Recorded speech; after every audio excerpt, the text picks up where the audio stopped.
अस्सलाम वालेकुम गाइस, मैं आज आपको पढ़ाऊंगी कि वली दक्कनी की जाए पैदाइश वो कहाँ पैदा हुए और दक्कन में उनका कितना अहम कारनामा है उन्हें सर अंजाम दिए और कौन सा उनका दीवान था जो दिल्ली पहुंचा तो ज़्यादा ही मशहूर हो गए। उर्दू अदब में इनका नाम इतना हैसियत का हामिल है कि अब हमें वली दक्कनी को याद रखना ज़रूरी है। और पहले शायर क्यों कहा जाता है और इन्हें शायरी में क्या नाम लेके या उर्दू अदब में क्या नाम लेके इनको पुकारा जाता है, वो सब मैं आपको आज बताऊंगी। फिर जो असल मौजू है हमारा कि इनकी जो गज़लियात है उसकी खसूसियत कौन सी है, इन्होंने अपनी गज़ल में कौन कौन सी चीज़ों को दिखाया, वो पढ़ाऊंगी। सबसे पहले पढ़ लेते हैं कि वली दक्कनी कब पैदा हुए। वली दक्कनी 1660 में पैदा हुए और 1707 में वफात पा गए।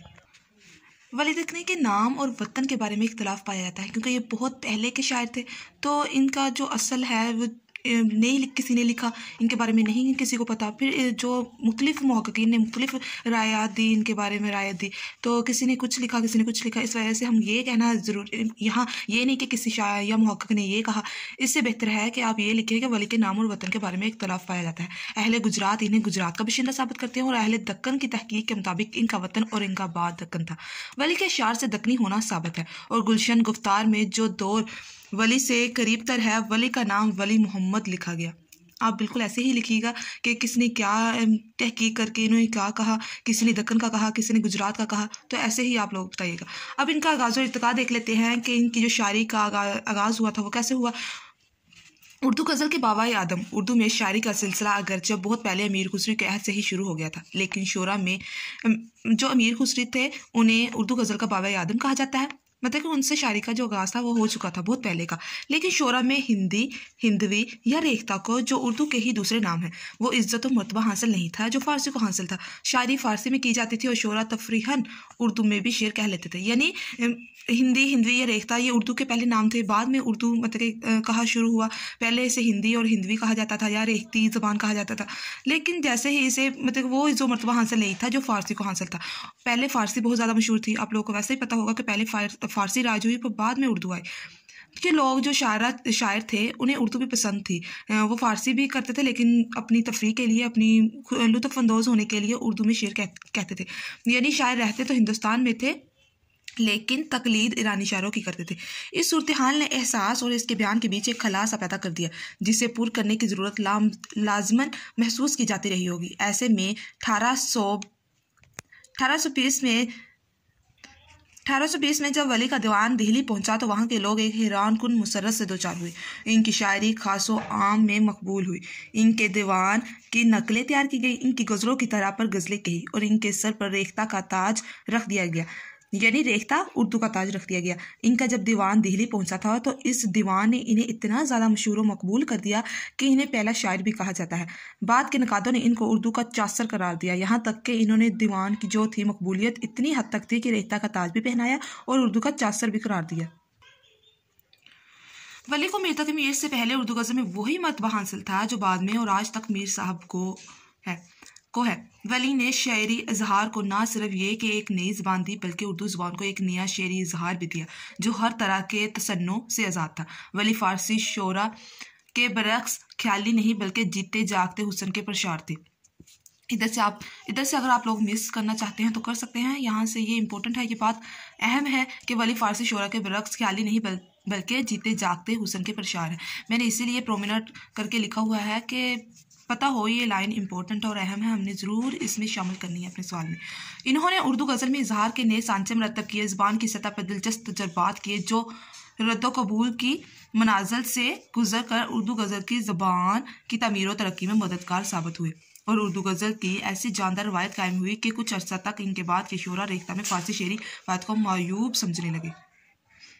फिर इनके वली की ज़बान का कमाल कैसा था कि इन्हें ज़बान पर बहुत ज़्यादा अबूर हासिल था। इन्होंने जैसे शायरी में बहुत से नए नए अल्फाज को इस्तेमाल किया। वो कहते हैं शायरी ज़बान के तख्लीकी और फ़नकाराना इजहार का ही दूसरा नाम है।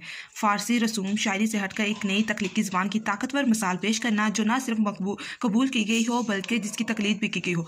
ये आप लोगों ने थोड़ा बहुत पढ़ लें, जो ज़हन में रह गया वो लिख दी। वली का एक बड़ा कारनामा है, यहाँ से इम्पोर्टेंट है कि ये ज़रूर हमने बताना है कि ज़बान का कमाल। फिर अगर हम अल्फाज बताएंगे तो हमें पता होगा या उस्ताज़ा को पता होगा कि कौन से ऐसे अल्फाज थे उन्होंने अपनी शायरी में मुनफरद इस्तेमाल किए। इन्होंने आम हिंदुस्तानी अल्फाज मसलन सज्जन, मोहन, अदक, अदक का मतलब होता है ज़्यादा, नेया, मोहब्बत, परत, परीत या परत, प्यार, सुट, छोड़ना, अंजू, हम अगर इंडियन ड्रामे देखें तो अंजू का लफ्ज़ वो इस्तेमाल करते हैं, क्योंकि हिंदुस्तान में अंजू का लफ्ज़ इस्तेमाल किया जाता है। हम कहते हैं कि आंसू उर्दू में, कीता यानी किया वगैरह शामिल है। इनको खालिस उर्दू और फारसी अल्फाज में जोड़कर नई तरकीब, मसलन बुर्रा का गनीम, परत से ममूरेश, ये 2-3 आप लोग इनमें 3-4 नाम कर लें और 2 के आप तरकीबें बता दें। ये बताना ज़रूरी है इनकी खसूसियात में।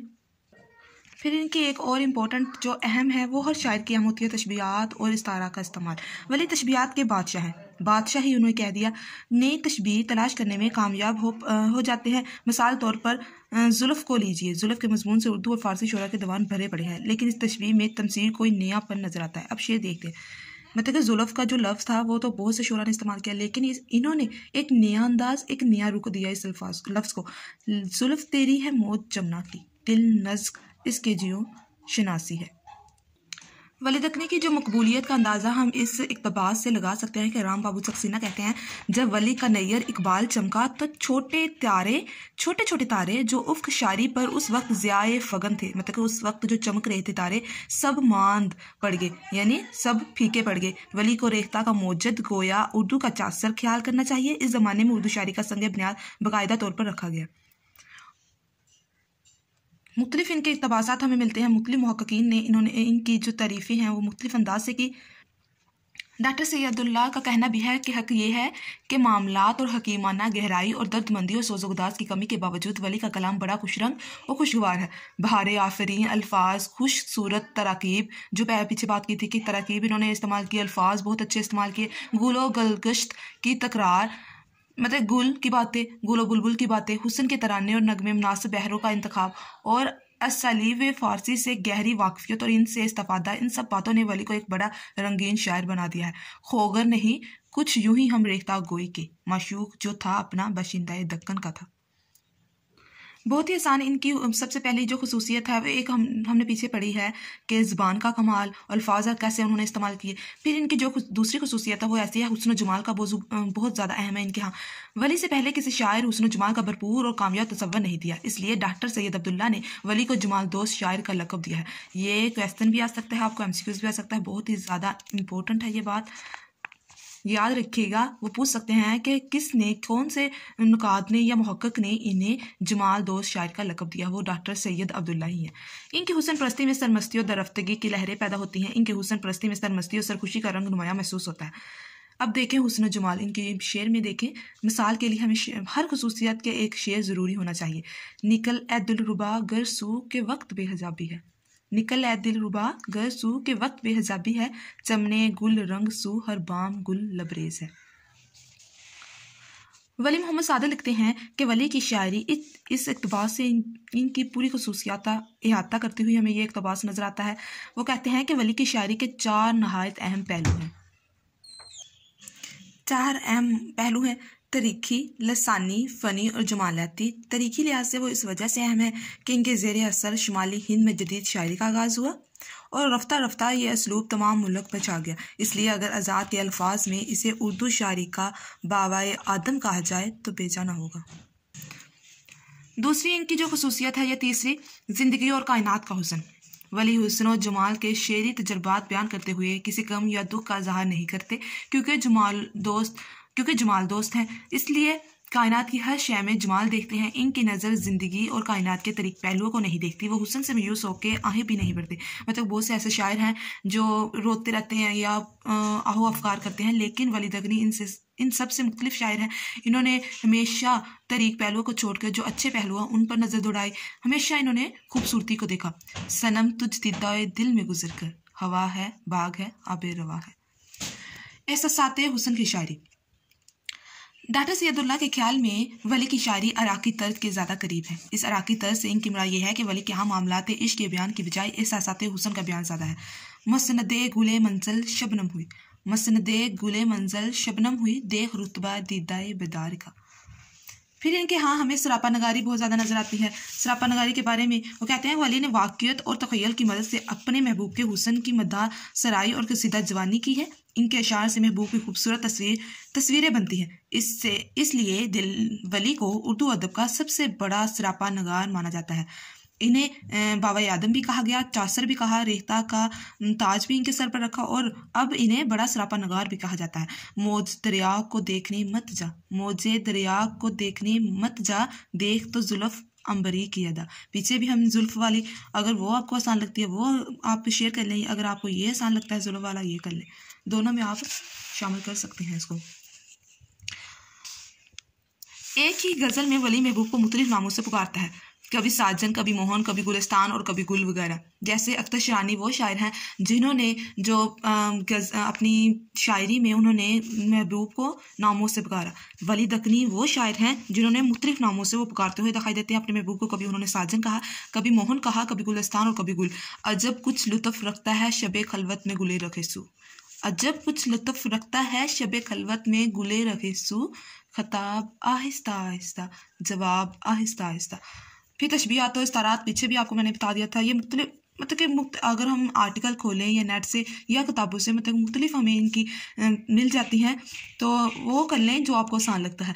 इनके हाथ तशबीहात और इस्तारात का तशबीह हुस्न कलाम का जेवर, इन्होंने तशबीह हुस्न कलाम का जेवर और शायरी की जान ख्याल की जाती है। वली को तशबीहात में बहुत फ़न हासिल था। याद आता है मुझे जब वो गुले बागे वफ़ा, अश्क करते हैं मकां गोशे दमा मियाँ। फिर इनके हाँ हमें मीर तकमीर की तरह सोज़ो गदाज भी नज़र आता है। वो शायरी ही क्या जिसमें सोज़ो गदाज ना हो, यानी दुख ना हो। शायर में दुख ज़रूर होता है, फिर ही उनकी गज़ल में जान बनती है। गज़ल चूँकि इश्क व आशिकी की दास्तान है, और जहाँ इश्क की बातें हों वहाँ शायर ना रोए, ये कहाँ हो सकता है। इस राह के मुसाफिर को कदम कदम पर हिजरो फराक की तलखियाँ सहना पड़ती है, कितनी रुकावटें अबूर करना पड़ती हैं, जी जी के मरना और मर मर के जीना पड़ता है। इसलिए इन तजर्बात के बयान में सोज़ो गदाज का अंसर लाज़मी व मलज़ूम है। ये मैंने शेर, ना हुए उस जग में हरगिज़ करार जिसे इश्क की बेकरारी लगे। फिर एक ये शेर है, सदे हैफ के वो यार मेरे पास ना आया, सदे हैफ के वो यार मेरे पास ना आया, मेरा सुखने रास्त उसे रास ना आया। ये मेरा पसंदीदा शेर है, मुझे अच्छा लगता है ये शेर, आसान भी है। सदे हैफ के वो यार मेरे पास ना आया, मेरा सुखने रास्त उसे रास ना आया। फिर इन्होंने छोटी और लंबी बहरों का इस्तेमाल किया। शायरी के बहाव को तेज़ करने और तरन्नम की लहरों को बुलंद करने के लिए वली ने छोटी और लंबी बहरों का इस्तेमाल करते हैं। फिर वही जो शेर मैंने ऊपर पढ़ाया था आपको, अजब कुछ लुत्फ़ रखता है शब खलवत में गले रुखे सू, खताब आहिस्ता आहिस्ता, जवाब आहिस्ता आहिस्ता। ये इसमें छोटी और लंबी बहरों में हम कर सकते हैं। फिर इनके यहाँ तसव्वुफ़ बहुत ज़्यादा नज़र आता है कि इस्लामी तसव्वुफ़, वो कहते हैं, जैसे उनका शेर है, मूसा जो आके देखे तुझ नूर का तमाशा, मूसा जो आके देखे तुझ नूर का तमाशा, इसको पहाड़ हुए फिर तूर का तमाशा। इनके यहाँ खाजियत का तस्वर हमें बहुत ज़्यादा नज़र आता है। वली दाखिलियत के अंधेरे कुएँ में बंद नहीं रह सकते, बल्कि उनके यहाँ खाजियत का भी भरपूर नज़ारा है। वो सिर्फ अपने आप को नहीं देखे, बल्कि उन्होंने हमेशा कायनात का हुस्न जमाल देखा। वही बात कि इन्होंने अपने आप की, अपनी ज़ात को नहीं देखा, बल्कि अल्लाह की कुदरत जो हुस्न है वो कायनात का, वो देखा।